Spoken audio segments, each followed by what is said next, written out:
Recording now. Hey guys, another edition of MLO Network Success Series that I tried to stream live. It ended up being recorded. So it is what it is. Hopefully I'll fix it out next week. Maybe I can hit up somebody smarter than me like Brian Stevens' team. Well, Paul, Evan, thanks guys for coming on today. This was prompted literally by one of those Facebook status job changes. I'm sitting there watching my news feed. Next thing I know, Evan and Paul decided we're no longer retail loan officers, we're brokers, we opened a shop. And I needed to gossip. So that's kind of what we're here today for. We're gonna gossip. I still don't believe it's true. I don't believe it's true either. But you need an ebony and ivory. I'm not sure who's who, or yin and yang, or good cop, bad cop. We probably haven't figured that. Oh, I'm the bad cop. That's for sure. He's by nature the bad cop. There you go. I can be the bad cop when I need to, but I prefer not to. Nice. So this is more about, there's a lot of LOs out there that have thought about brokering, that have thought about changing their business model up, that have perhaps just thought about taking a bold move and doing something different. And, I just wanted to hear your perspective on the last 30, 60, 90 days as you guys decided to make a pretty big turn and change how you run your business. We're what now? 90 days? No, 120 days, right? No, December 19th. We are 90 days from idea. 90 days, yeah. And we've been open for 30 days. So it took us about 60 days from an original idea to conception. It probably would have been quicker if I wasn't buying a house in the middle of this entire process, but you can't. Rule number one of mortgage lending, do not quit your job when you're buying a house. Otherwise, your wife will murder you. Yeah. So I see this, you closed on your house and you're still alive. So those are good things. Yep. So closed on January 30th. This guy did a lot of heavy lifting behind the scenes, so we were ready to hit the ground running. And as of Valentine's Day, actually the day prior, Tuesday the 13th, we officially filed with the state of Pennsylvania and the NMLS. And then we were approved and up and running within 10 business hours due to this guy's homework checklist. Nice. He's methodical. He says he's not organized. He's organized as hell. That's good. That's good. You got to find somebody like that. I'm still searching for that person in my business. So, if I had been in Philly, this could be me instead of you, Paul, right? Yeah, who knows? But, instead of just joking and gossiping and all that stuff, seriously though, as far as business goes, you guys, you had a good thing going. You were both producing. And I think you both said you probably would never quit your jobs. And we all see, oh, man, these guys quit their job. What happened? Were they not happy? Or let's talk about that angle. Let's talk about the idea of taking a risk, taking a chance, opening up on your own and just running towards an idea, I guess. Yeah, we both have similar philosophies as to why we had different reasons, but also the same reasons for doing what we did. For me, it was more, so I was working for Movement for 2+ years and I loved it there. And, in some ways I miss it because, my loans pretty much closed themselves and now I have to do everything. So that's a little bit of an adjustment for me, but, two reasons. Well, the main reason is really that I wanted to create a brand that I could 100% control. Philadelphia Mortgage Brokers is me and Paul. It's no one else. So we created a brand that is going to be quintessentially us, and we don't have to rely on any other brand except for our own. And that was really that really spoke to both of us as both being pure entrepreneurs. I think a lot of loan officers like to say they're entrepreneurs, but they're really not. Or they may be, they're just a little scared. But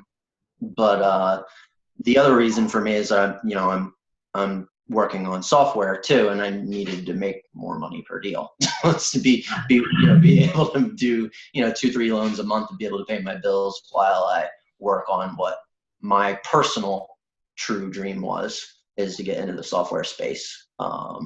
So it really made more sense to not have to worry about any other variables other than my own company while I create another company, basically. I guess I'm the only crazy person that starts two businesses. you got tired of turning in your TPS reports and having to wear enough flair, basically. Yeah, it was just like logistical stuff. Like, I might have a really good month and then not have a great month. And, then, I got to wait a month to be paid on my deals. Whereas in a broker shop, they wire the funds to the bank right at closing, just like the realtor. So I can just go to the bank and get paid instantly, so just even little stuff like that you don't really think of. The brokerage model just makes more sense. I don't have to worry about a draw or anything like that. Not that I encountered those problems in movement, but still, it's just little stuff like that made this decision make a lot more sense. So, you guys have you started with files yet? Have you started kind of messing around with the different systems and all that kind of stuff? We've got 6 or 7 loans actually in process right now. Okay, cool. So has that been a little bit of a shock, coming from a world where you had one system and now you've got 5 systems? Yep. And we're just trying to navigate our way through different systems and figure out which wholesaler we're actually going to lean on a lot, who has a smooth process, who's legit as far as delivering on what they tell us they can do versus what they actually do. And that's just trial by fire, and we'll figure that out. Just to touch on more what Evan was saying too, I left a good company. Even though I was branch manager, I was more of a licensing role. There was another manager in place who really got overrides and all that stuff. But at the end of the day, why would I continue to push to recruit loan officers to a company when the upside is so minimal? 10 basis points on someone's production just doesn't add up. Even if they're doing 10 or 20 million a year, don't get me wrong. The amount of time invested into bringing people into a company, it's not worth the juice of the squeeze in the retail banking model. I'm going to be doing a hangout with Ian Ashton in a couple of weeks, and I really want you guys to watch that. This is a tricky one for me because I always say, me personally, I care more about the individual than the model that they're in or the logo that they're in. But, I picked a model and I picked a logo, and I got to be a good marketer and salesperson too. And I think it's hard to be a top producer and a manager in you can't be both. No, it's really hard. It doesn't exist. You can't be a producing branch manager and but you can't expect be and put your loan officers first. It just doesn't exist. It doesn't. I don't care what anybody says. And so the Ian Ashtons of the world, the Spiro Contestergios of the world who don't produce, they're the ones that are truly there for their loan officers.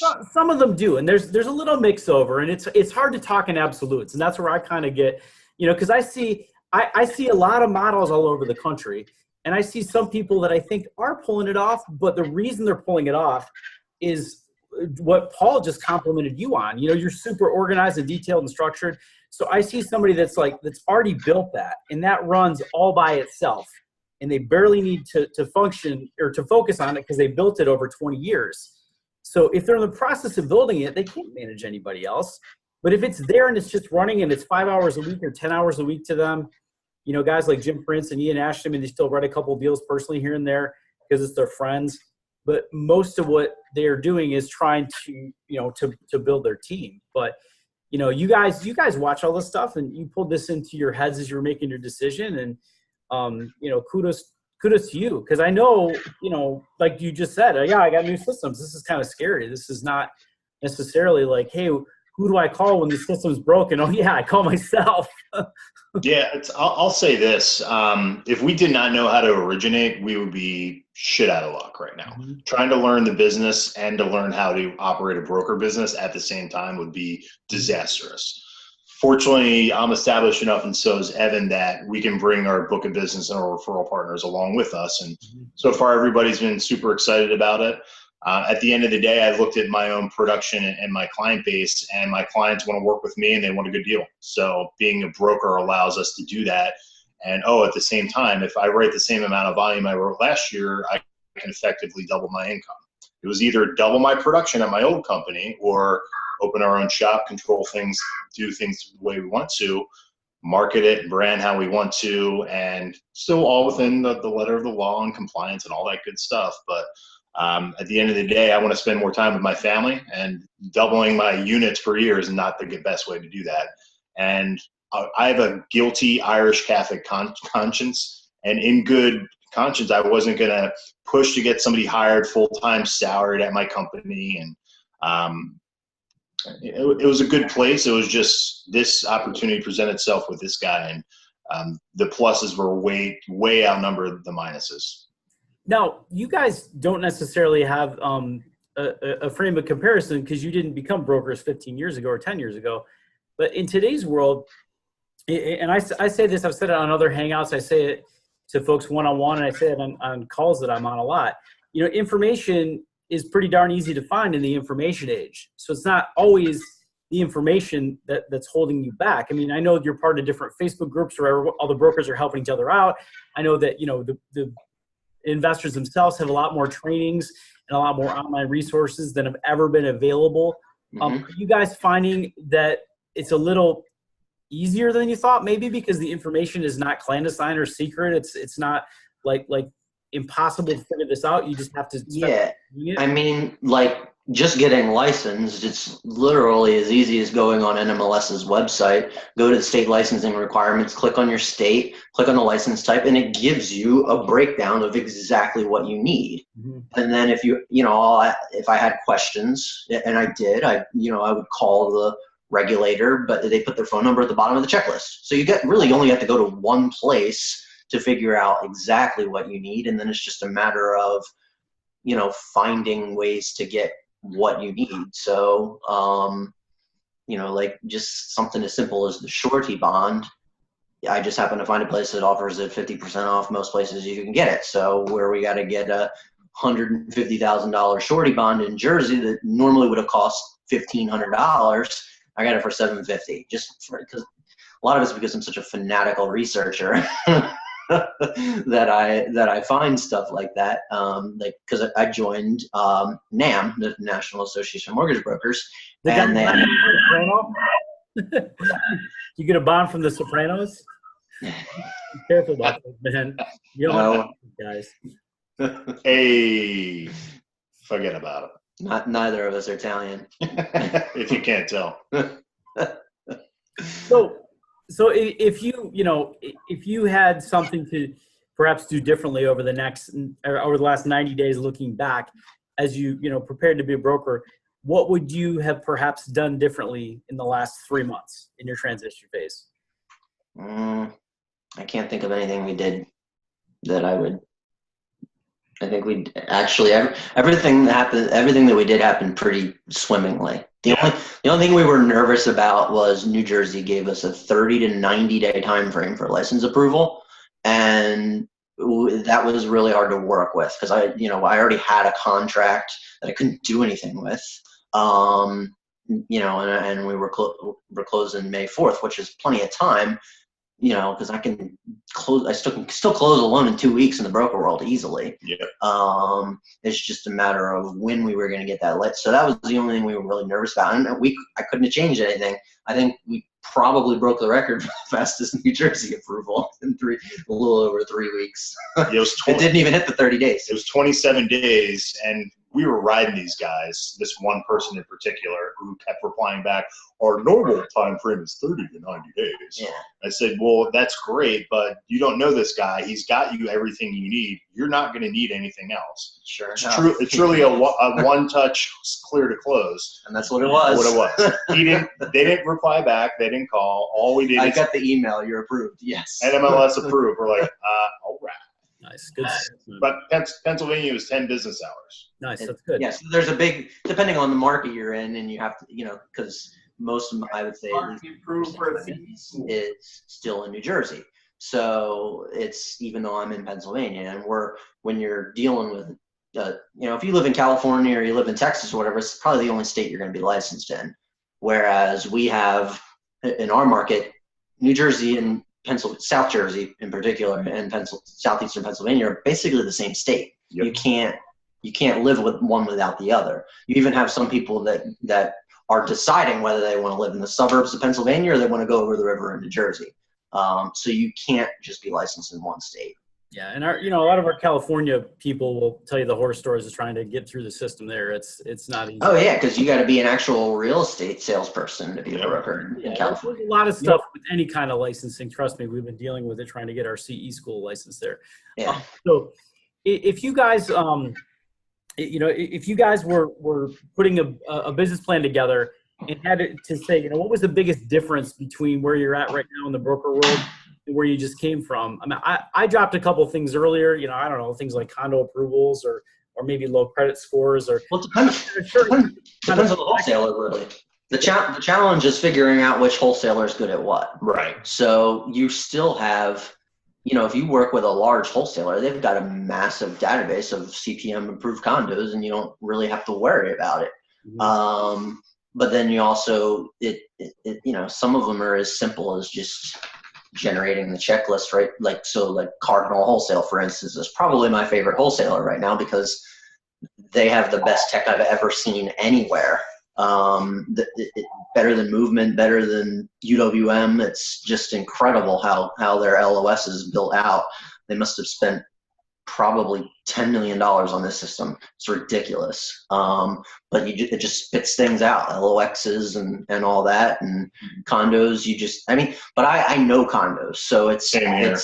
Condos don't scare me. I learned the business refinancing condos in Ocean City, so I don't really think about stuff like that. But the challenge is just figuring out what one lender's good at and one and not good at. So I just learned the hard way. I sent a loan to one lender, and turned out it is a condo, and it's in the final phase of construction, but the final phase isn't done yet.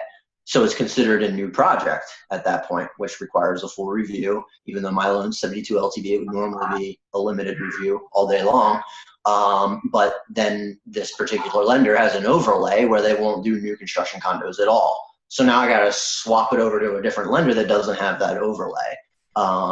So it's, at the end of the day, it always falls on the LO to make sure that so that was my mistake. Luckily, I have so much time to fix it. And I sent that questionnaire out before I submitted the loan, and I had it back right away. And I figured that out in a matter of days versus 3-4 weeks down the road. So it's just a matter of figuring that stuff out as fast as you can, and then, fixing it. So I have to redisclose it with a different lender, all that stuff. So that's the kind of challenge that you have in the broker world, where you don't, but you also have that flexibility where, right, if you're in a direct lender and you don't meet their guidelines, you're screwed.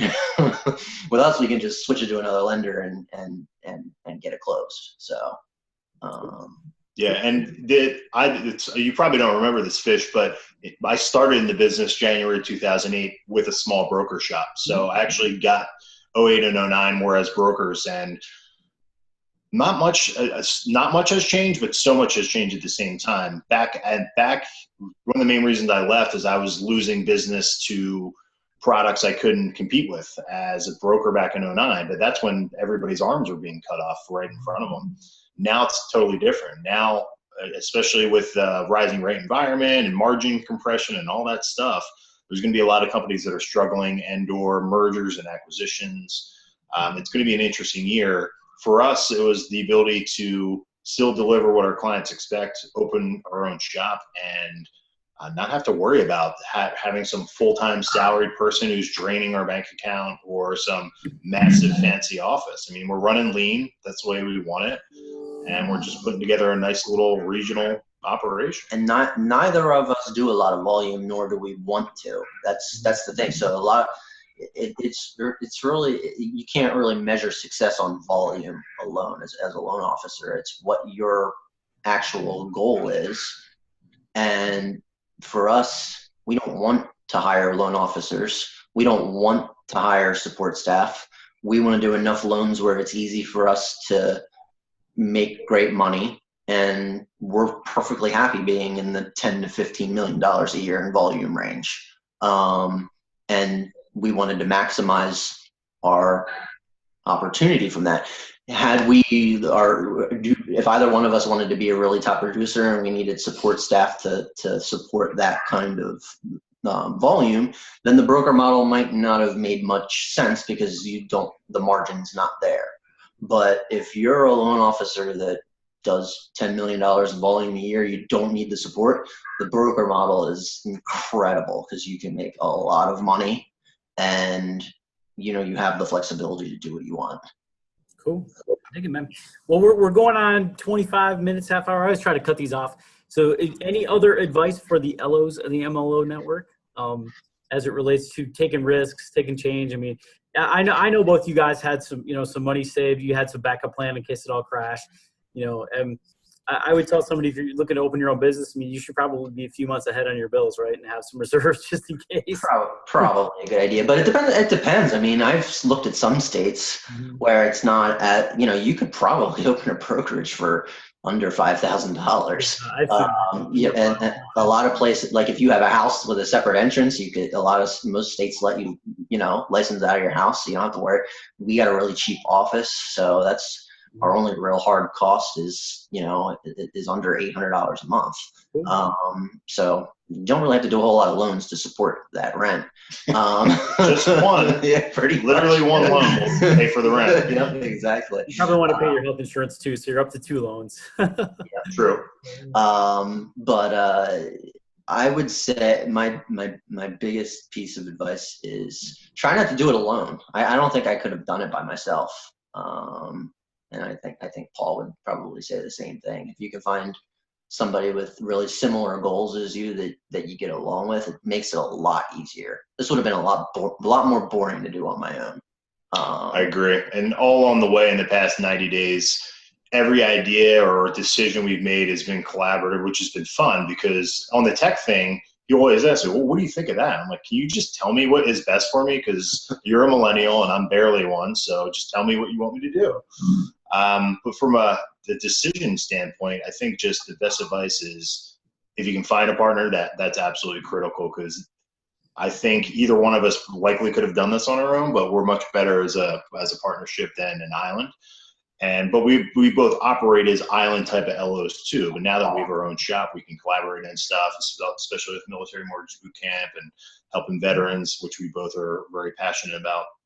But I would say just instead of just talking about it, just start doing it, because we can talk about, I want to do this in 3 or 6 or 9, 12 months. We committed to this decision in under a week. Mm-hmm.